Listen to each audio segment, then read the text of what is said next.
I always thought too, I was always afraid a little that when we came out of this retreat, Susan would say, I want to become a nun now. I don't really want to go back at all to life in this way. Right.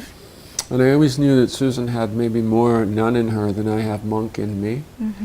And but I remember thinking, and maybe told her even that at the end, at somewhere along the way when we were on break, that if she did need to do that, I would support her as best I could, you know, and in her nunhood. But it turns out she didn't have that wish. That was a generosity you extended to me long before that retreat. It was even before? Long before that retreat. Maybe I was getting prepared, you know, to, yeah. But you never know. What I'd say is that, you know, if I were to put a category around it, I feel like I'm a lay monastic. So life back on 25 Mayhew is a lot of practice. We live there, we practice there, we write there, we teach there, we hold retreats there. It's a little retreat center. You know, it's the little refuge in the city, but it's what has been carried out of the Forest Refuge.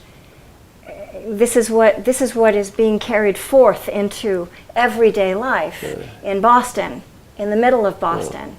Well, and you might notice that Susan has not grown her hair back either.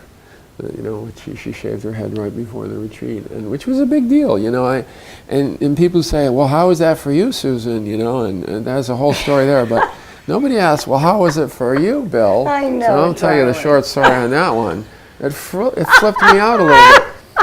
And I'll tell you why, you know, because it flipped me out on two levels, because I thought, this is something I should be over.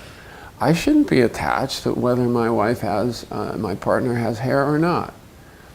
What is hair after all, you know, hair does, but you know, I was attached to Susan's hair. I had not transcended my attachment to Susan's hair.